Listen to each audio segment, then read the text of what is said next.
Welcome to Padel Smash TV News, your weekly look at what's happening across the world. And this week there is a lot to talk about. We got major US growth stories, new clubs opening, big game investments, and a few headlines that really show where padel is headed. Yeah, and what stands out is that it feels like it's starting to establish itself in a very real way. So let's get right into it. Mesa Padel Club, it's opening in downtown Mesa. And this one matters for a different reason. This is about accessibility. One of the challenges padel has in a lot of places is that it can feel a little bit distant, maybe too expensive, maybe too exclusive, or just not easy enough for everyday people to play and try it out. But when a club opens in a central location with real access to the local community, that changes things. Because hype is great and it's real, but growth really happens when people step on the court and they can actually play. And that's how the foundation gets built. One local club, one first-time player, one new group at a time. Now this one's huge for the US Padel. For the first time ever, padel is officially being tracked in the SFIA participation report. And the numbers are strong. Over 1 million Americans played padel in 2025. That matters because it turns conversation into data. We're past the point of saying padel feels like it's growing. Now there's actually proof behind it.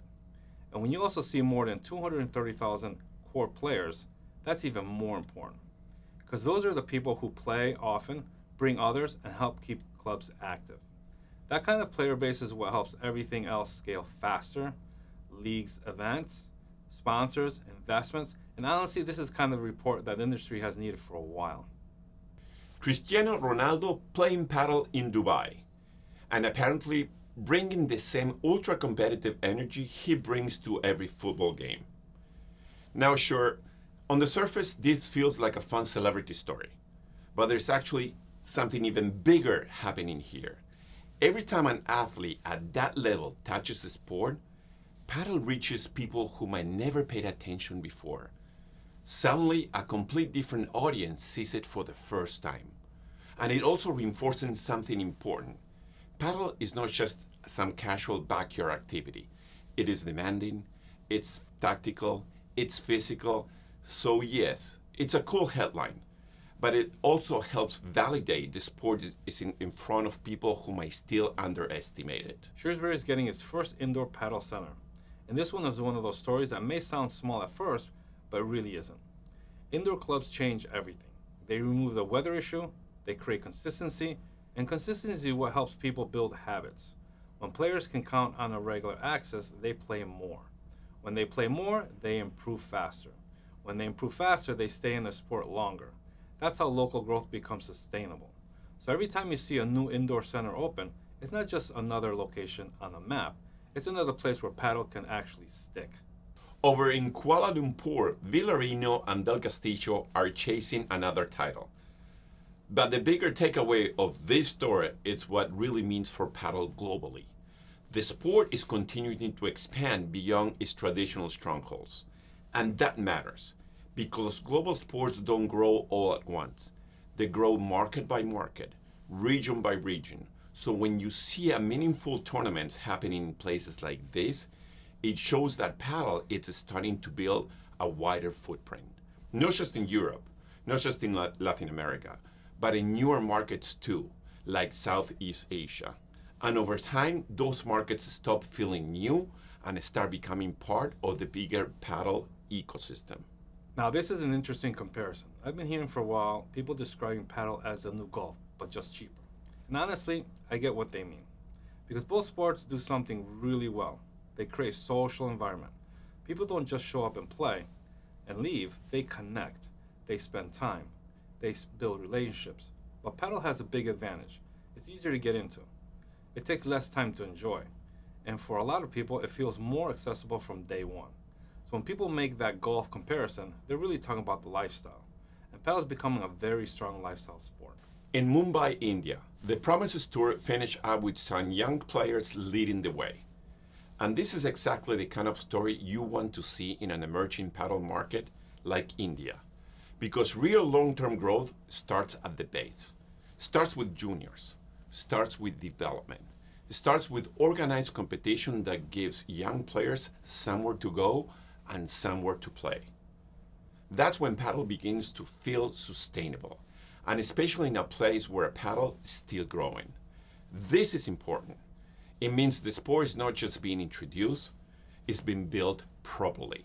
That's how future players are developed, and that's how future fans and professionals are created too. Augsburg signing with Sux until 2040? Wow, not even marriages last that long.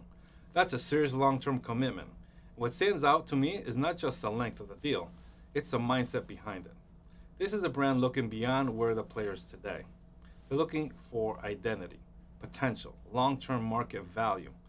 And that says a lot about where paddle is going, because you don't make moves like this unless you believe the sport itself is going to be much bigger in the future. So yes, it's about one player, but it also reflects how brands are starting to think much more strategically in paddle. Galán sitting at 56 titles after winning this week at the new Giza P2 in Egypt, and Tapia sitting at 55 titles. And that just adds even more weight and drama every time they step on the court, because this is bigger than stats. This is a battle for titles supremacy and who's going to be the next GOAT of paddle. And rivalries are what makes sports stick with people. They give fans a reason to care, a reason to debate, a reason to keep coming back. When the chase for titles is this close, every match feels like it matters more. So this is not just about who wins the next tournament. It's about the story that keeps building every time they play. And those stories are exactly what turns casual viewers into lifelong fans and what makes people fall in love with paddle. Dominic Thiem's going all in on paddle with clubs and plans for more than 200 courts across Europe. It's a big headline. And what makes it more important is this.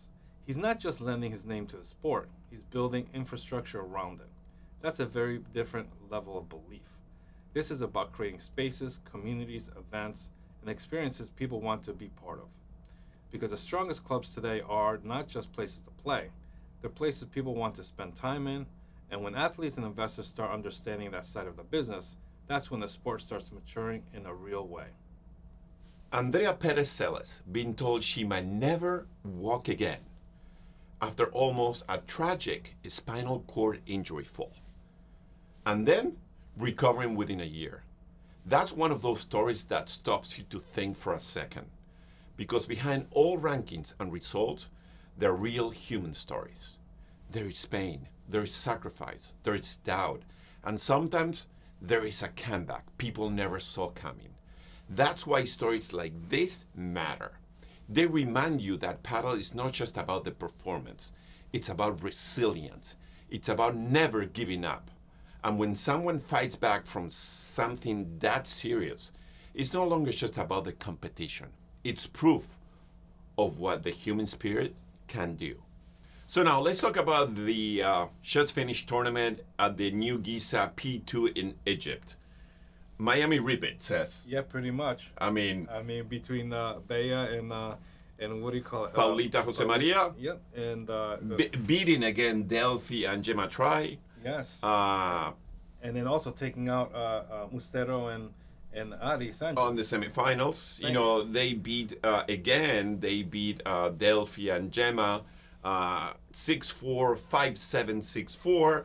And on the men's side, it's even more exciting. The Chingalans beating the Stupan Jangwas 6-4, 6-1. They control that match completely. But even more interesting, now they're number one in the world. They just passed Coelho and Tapia by 330 points. Wow. The race at the top is getting hotter and hotter, baby. Yeah, baby. Incredible. I'm so happy for Chingo, you know. He's such an underrated player. Such a great player. Finally, he can say everywhere that he's number one in the world. That's really incredible. I don't know how long it's going to last, but it's going to be interesting. Well, I kind of like it because, you know, for the last couple of years, it's been dominated by, you know, Arturo and Tapia, you know. So now we get to see some drama, you know. The interesting part, and that's what I heard on the back alleys, Tapia and Coelho didn't play. They want to take some time off. But some of the top players, they didn't want to play in Egypt because last year, I think they got sick. Either they got food poisoning or they got some gastrointestinal with the water there. So there were some issues with the whole Egypt, So what do you think Arturo and Agus didn't go and play? Do you think they just need to take a little break, really, like take a break, cool off, or sometimes they're burnt out? Sometimes you get burnt out playing so much. Probably. But maybe they were down. There were some other, previous commitments. But interesting to say. The race at the top on the men's and the women's is getting hot. You know what I mean? Or do you think it was a P2? So the point wasn't as high. Usually they don't play the P2s, but still, the Chingalan points that up, right? Points that up, and they just lost the number one spot. Okay, let's do Augsburger and Lebrón, man. Oh man, bro, the pressure, the intensity, bro.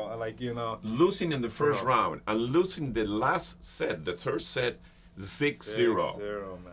Augsburger can complain. He was saying that the court was super slow for his aggressive and powerful style of game. It is, but for a professional like that, you need to be able to pivot and adjust, man. Yeah. You can't, if you're just, come on, as a professional, you can't use that excuse. Yeah, it affects your game, but you have to be able to change your game, But 6-0 in the third, come on, I don't think you can blame all that on that.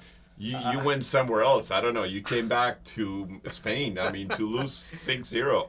I think the tension is there. You could, that tension is so thick between LeBron and when they're losing. Yeah. It's just, I don't know, man. I think it has to do a lot with on LeBron's side. Yeah. It's just he is passionate. He wants to win so much that his emotions come out. He can't control his emotions, whether good or bad. Do you think Augsburg is still too young and a bit immature? Yes. No, yes, and a little bit. I think, like a kid, when your dad scolds at you, you're kind of like, you don't say anything, or maybe you do, but you hold it inside, so you're passive aggressive maybe, and all that energy, that negative energy that you hold affects your game. Yeah. And, I think he needs to learn to just let it out, man. Yeah. Either those kids, like myself, will just go crazy and let it all out, but then they'll feel good afterwards. And I think it's affecting his game. I think it's every time LeBron plays with somebody, it's rather they keep it in and the energy affects them, or they take it out and there's a clash, and that's it. We'll see how long they're going to stay together. Another major upset, Momo Gonzalez and Martin Dineno also losing on the first round versus Jimenez Casas and Garcia. Coming from the qualifier, these two young kids, they lost again. Are they staying together? For what we read, they're holding and staying together for a couple more tournaments. We'll see how that goes. And finally, before we go into the next one, Augsburger 2040 sign up with Shakeups. That's what 14 years. It's a lot. It's a long time. That's a big commitment and investment from Shakeups. I know. It's there's so many things that they can go wrong from a player, injury, motivation, and things like that. And for a big brand and a worldwide brand like Shakeups to make that big commitment, they must see the potential that Augsburger has. But I'm sure there's clauses in there, contingencies in there if he gets injured. Yeah. But I always wondered what happened to the whole Knox deal. Remember when he was at Knox and he switched over? What happened there when it came to the lawsuits? Did Shakeups just pay them out? And what? I always wonder what happened. If you guys know, please DM us. Pretty much, this is a professional lifelong commitment from one brand to a player. Yeah. Knox did exactly the same thing with Miguel Lamperti and with that Knox racket. Let's see how it goes. All right, Jules, let's talk about your million players here in the U.S. Well, as per the USPA and the SFIA, is 1.7 million players. Well, no, it's 1.7. 1.7. No, 1.07, I think it was. Man, you're always going up and up, exaggerating. Look at that. But now the USPA came and clarified that there were only 230,000 actually almost weekly players. Core players. Gotcha. That seems, I think, more realistic. More likely. Yes. So that's it for the week. And honestly, the sport keeps giving us more and more to talk about. Let us know which story stood out to you the most. And if you're enjoying this news, like, comment, and subscribe. We'll see you guys next time. From Miami to the world, this is Padel Smash TV.